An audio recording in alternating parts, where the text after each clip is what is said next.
अरे भाई मैं ही हूँ, बजरंगबली। हाँ वही, जिसको देखकर लंका का पूरा इंश्योरेंस डिपार्टमेंट एक्स्ट्रा प्रीमियम लगाने लगा था। आज मैं खुद तुम्हें अपनी जिंदगी की कुछ यादें सुना रहा हूँ, थोड़ी हंसी के साथ, थोड़ी अद्भुत शक्तियों के साथ। बचपन में मैं बड़ा ही अलग टाइप का था। एक दिन आसमान में लाल टमाटर जैसा चमक रहा था सूरज। मैंने सोचा, अरे वाह कितना बड़ा आम, ये तो मुझे खाना ही पड़ेगा। और बस मैं सीधा सूरज के पीछे दौड़ पड़ा। ऊपर देवता लोग घबरा गए, अरे इसको रोको, कहीं दोपहर का सूरज इसका लंच ना बन जाए। फिर सभी ने मिलकर मुझे वरदान दे दिया और तभी से आग होके भी मुझे जला नहीं पाती। फ्री में पावर मिल जाए तो कौन मना करता है। एक दिन वन में दो भाई आए, राम और लक्ष्मण। जब मैंने उन्हें देखा मेरा दिल एकदम खिल उठा। मैंने सोचा, कितने शांत, कितने सुंदर, कितने तेजस्वी, ये दोनों तो बिल्कुल अलग ही प्रकाश हैं। मैं तुरंत उनके चरणों में जाकर प्रणाम किया और बस पहली नज़र से ही मेरी भक्ति शुरू हो गई। उस दिन से उनका दुख मेरा दुख हो गया और उनका काम मेरा काम। माता सीता का अपहरण हो चुका था और सभी उनकी तलाश में थे। जामवन जी ने मुझे याद दिलाया, हनुमान तुम अपनी शक्ति भूल गए हो। मुझे लगा, अरे हाँ रिचार्ज तो फुल है, सिर्फ ऑन करना रह गया था।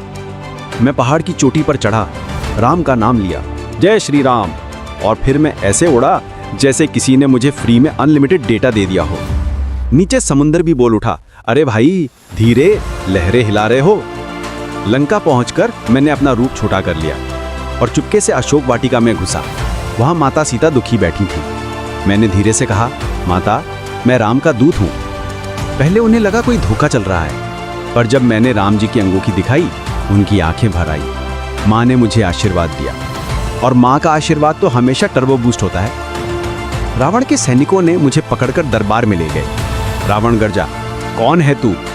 मैं मुस्कुराकर बोला, मैं एक छोटा सा बंदर, पर शक्ति बड़े लोगों जैसी। रावण गुस्से में बोला, इसकी पूंछ जला दो।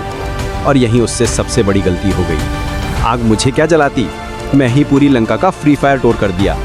महलों में आग लगी, लोग भाग रहे थे और रावण का मूड और ज्यादा जल रहा था। मैं बस इतना ही बोला, भाई तुमने पूंछ जलाई, मैंने लंका, ठीक है ना? युद्ध के दौरान जब लक्ष्मण जी बेहोश गिरे तो राम जी के चेहरे पर जो दुख था उसने मेरे मन को हिला दिया। मैं बिना सोचे समझे संजीवनी की तलाश में उड़ गया। जब समझ ना आया कौन सी झाड़ी असली है तो मैंने पूरा पहाड़ ही उठा लिया। मैं इतनी तेजी से लौटा कि आज अमेज़न वाले भी देखकर शर्मा जाएं। युद्ध समाप्त हुआ और राम जी ने मुझे गले लगाया। उन्होंने कहा, हनुमान तुम जैसे भक्त कोई नहीं। मेरी आंखें नम हो गई। मैंने कहा, प्रभु मैं तो आपका सेवक हूं, आप आदेश दें मैं हाजिर हूं। आज भी जहां कोई भक्त डरे मैं तुरंत आ जाता हूं।